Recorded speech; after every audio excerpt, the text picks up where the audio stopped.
ప్రజా యుద్ధ నౌక, జన జాగృతి, ప్రజా చైతన్య పాటలు, అటువంటి పాటలు ప్రపంచానికి ఇచ్చి ఆయన గుర్తుగా ఎల్ల ఎన్నో ఉద్యమ భావజాలాన్ని ప్రజల్లో నింపిండు.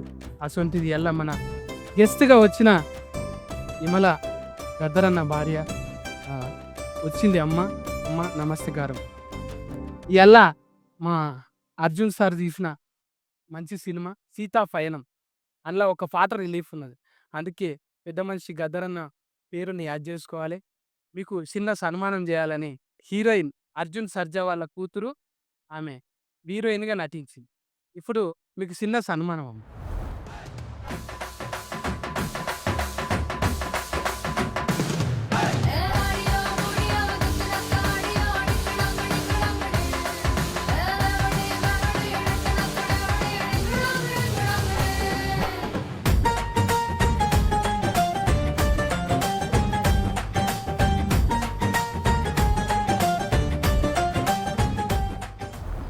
Telugu cinema industry almost 45 years నుంచి సినిమా చేస్తూనే ఉన్నాను. సో నా డాటర్ని సినిమాలో ఇంట్రడ్యూస్ చేయాలనుకొని ఈ చిన్న సినిమా స్టార్ట్ చేశాను. ఇది సీతా పయనం అని. సో ఇందులో ఆయన ఫిల్లా అన్నాడు కాదు, పిల్ల, ఏ ఊరికి వెళ్తావే పిల్ల అన్న పాట. సో ఇది బేసిక్గా ఒక ఫోక్ ఒక స్టైల్లో ఉంది. సో ఇలాంటి ఒక స్టైల్ అంటే ఫస్ట్ జ్ఞాపకం వచ్చేది బాస్ గద్దర్ గారు. సో ఆయన ఉండింటే ఆయన ఎలాగైనా చేతులు కలపెట్టుకుని తీసుకొచ్చేసి ఉండేవాడిని. సో అట్లీస్ట్ మిమ్మల్ని మీరు ఈరోజు రావటం మాకు చాలా చాలా ఆనందంగా ఉంది. On behalf of our team చాలా సంతోషం.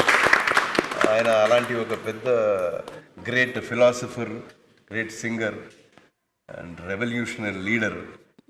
సో అలాంటి ఒక ఫ్యామిలీ ఈరోజు రావటం అనేది చాలా సంతోషం. అక్క ఎన్నెలో అని పాట నీ పేరే పెడుతుండే నాకు. గద్దర్ గారు ప్రకృతి ప్రేమికుడు, సమాజ ప్రేమికుడు. విప్లవంతో పాటు సమాజం నుంచి పుట్టుకొచ్చాడు. సమాజ నిర్మాణంలో భాగమే విప్లవం అన్నాడు. సో ఆయన పొలంలో ఉన్నాడు, కూలి పని చేశారు, పొలం పని చేశారు.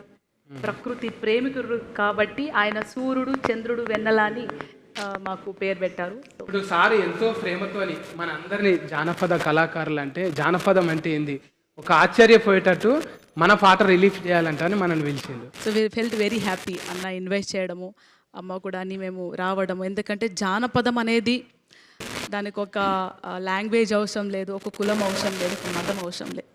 యూ జస్ట్ గెట్ కనెక్టెడ్, అందరు కలిసి ఆ సమాజ నిర్మాణంలో భాగమవుతారు. కాబట్టి జానపదం అనగానే తప్పకుండా వస్తామని అని నేను అమ్మ రావడం జరిగింది. నేషనల్ యాస్కెన్ అంటే మీరే తెలుసు, యాస్కెన్ అంటే మీరే, అది ఫిస్క్ అయిపోయినాం మేము. అర్జున్ సార్ ఉన్నాడు అంటే అవతలోడు ఆగం పట్టిస్తాడు అంతే. మళ్ళా సెంటిమెంట్లో చూద్దామా, ఇంకా మిమ్మల్ని మించిన వాళ్ళు లేరు అన్నారు. ఎవరికి రాని ఆలోచన. ఇప్పుడు వీళ్ళని పిలిపియాలని ఎవరు అనుకోలే. ఒక పాట ఏదో చిన్నగా వచ్చి కట్టుకొచ్చిస్తే అయిపోయేదానికి. అంటే నా ప్రకారం టాలెంట్ అనేది సినిమాలో ఉండేది ఓన్లీ ఒక 10% అంతే. బయట ఉండేదే రియల్ టాలెంట్ బయటే ఉంది. ఇక్కడ ఉండేది 5 to 10% అంతే. రియల్ టాలెంట్ అంతా బయటే ఉంది, సినిమా బయటే ఉంది. సో చూడండి, వాళ్ళంతా కనకవ్వ గారు వాళ్ళు పని వాళ్ళు ఏదో చేసుకుంటుంటారు. లైఫ్లో ఏం చేస్తారు అదే. ఈరోజు కూడా కాయగూరలు అవి ఇవన్నీ అమ్ముకుంటా అంతే కదమ్మా. అయినా వాళ్ళకు ఉండే టాలెంట్ ఉంది.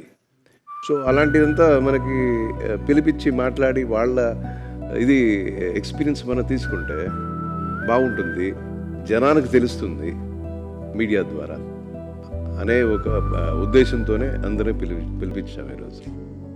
అయితే ఇప్పుడు మీడియం బాగా పెరిగిపోయింది కదా సార్. ఇంట్లో గ్రామం అంటారు, ఇదో బుక్ అదో బుక్, వాట్సాప్ స్టేటస్లు అన్నీ చూసి అరే ఏదన్నా మెరువంగానే తోలుకొస్తారు. వాట్సాప్ అంటే అదే వాట్సాప్. నువ్వు చెప్పేది వాట్సాప్. నిరంజన్ అన్న గంగా అంటే చూసినావా, ఇప్పుడు 10,000 సామాన్లు జరిగేస్తుంది. మొత్తం ఫంక్షన్ అంతా చెవులకే ఉన్నది చూడు. ₹1 వచ్చిందంటే చెడగొట్టి ఒక మాసం చేయించుకోవాలి. చాలా బ్యూటిఫుల్ గా ఉన్నారు. ఏడ జాగ లేకుండా మొత్తం కొనుక్కున్నది వేసుకున్నది. బంగారం మీద అంత ఆఫిచ్చేందుకే నీకు?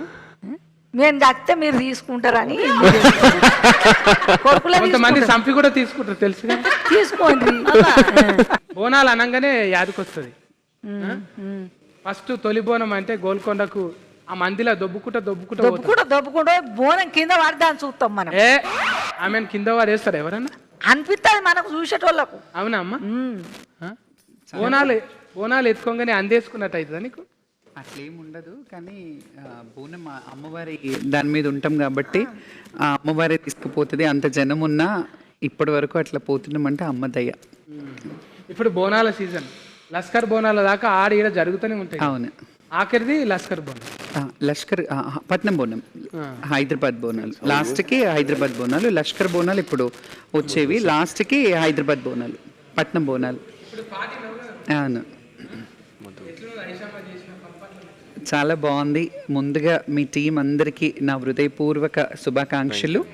బికాస్ ఈరోజు నిజంగా ఎందుకు ఆ థాట్ వచ్చిందో, తెలంగాణ కానీ ఇప్పుడు తను ఆంధ్ర ఫ్లేవర్ ఉంటుంది, ఇక్కడ వీళ్ళు తెలంగాణ ఫ్లేవర్. అండ్ ముఖ్యంగా ఈ వీటన్నిటికీ ఒక లెజెండరీ మన గద్దరన్న గారి వైఫ్ని కానీ, వాళ్ళ పిల్లల్ని, వాళ్ళ ఫ్యామిలీని అంటే ఒక ఆథర్ చేస్తూ, వాళ్ళని రిప్రజెంట్ చేస్తూ, అన్నని స్మరిస్తూ ఈ జానపదానికి ఒక లీడ్ ఇచ్చి పిలిపించడం నిజంగా మీ ఆలోచనకి hats off. Thank you so much. నాకు ఇక్కడ రావడం కూడా చాలా సంతోషంగా ఉంది.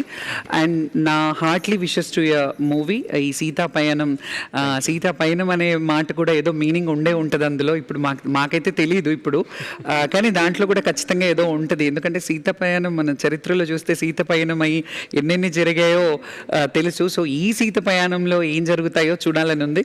So eagerly waiting for your movie. And good to all see year. అందరికీ కూడా పేరు పేరు నమస్తే.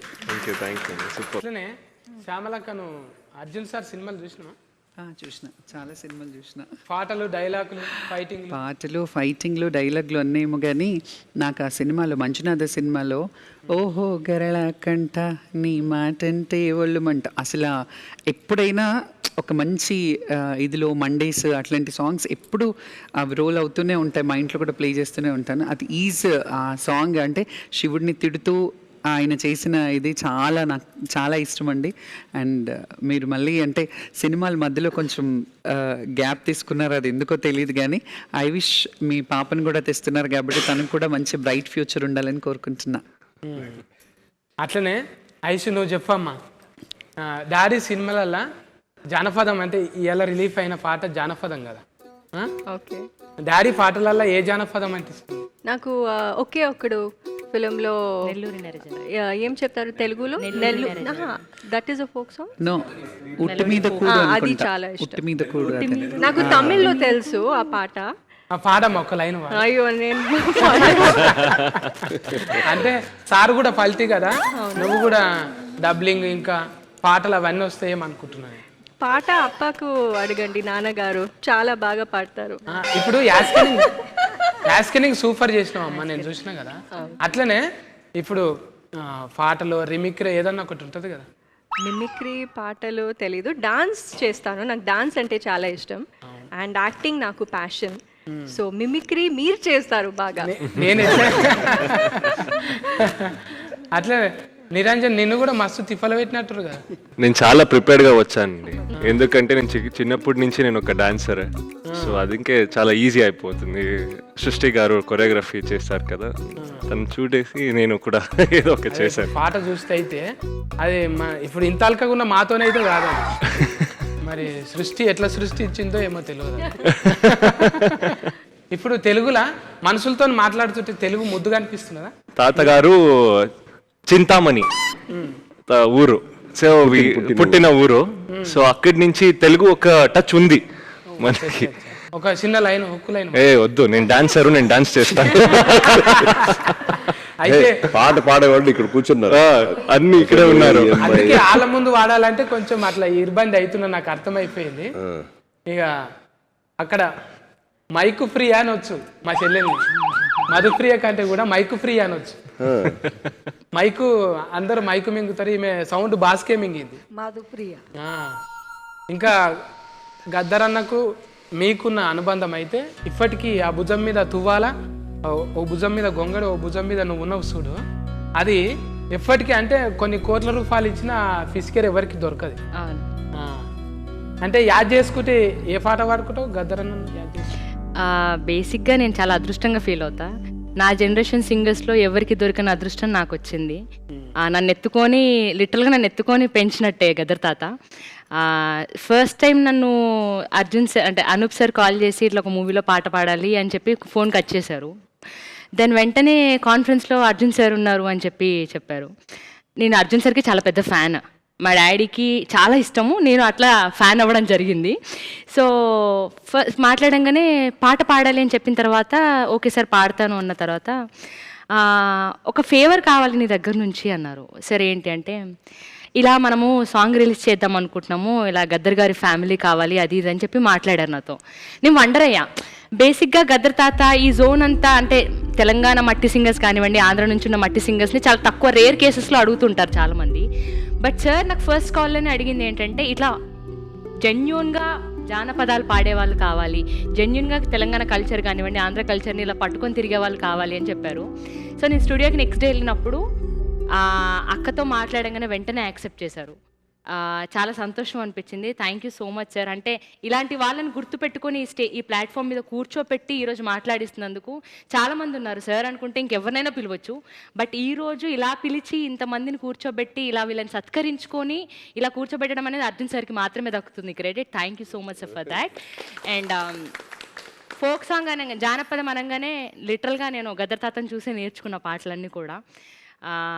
ఆయన వాళ్ళ ఇంట్లో ఒక బిడ్డగా ఉన్నందుకు నిజంగా నేను అదృష్టంగా ఫీల్ అవుతూ ఈరోజు ఈ పాటకి అక్క రావడం, అమ్మ రావడం, వీళ్ళందరూ రావడం నిజంగా చాలా సంతోషంగా ఉంది. ఈ పాటని నాతో పాడించినందుకు అనూప్ సార్కి, అర్జున్ సార్కి థ్యాంక్ యూ సో మచ్. ఇప్పుడు అనూప్ అన్న కొంచెం జర ఇబ్బంది పెడతాడు, ఒకటే పాట 100 సార్లు పాడిపిస్తాడు. లేదు అనూప్ సార్ చాలా కూల్. బేసిక్గా నేను ఇది రెండో పాట అనూప్ సార్కి. అంటే నువ్వు వాడేటప్పుడు లేకున్నాడే? లేదు ఉంటారు. నేను ఒక పారి పోతే అయితే రుబ్బేసిండు అన్న, అందుకే అనూప్ రుబ్బెన్ అన్న పెట్టింది. రుబ్బి పిండి రుబ్బినట్టు అట్లా వీళ్ళిద్దరినే పెట్టాలని ఎందుకు అనిపించింది? మన రాగుల్ భాయ్ ఉన్నాడు, రాగుల్ భాయ్ ఉతికేసప్పుడు నెలకోటి నీకు హీట్ పడుతుంటుంది, హీట్ అయితేనే ఉంటుంది. మరి రుబ్బెన్ అన్న అడగంగానే ఎట్లా అనిపించింది నీకు?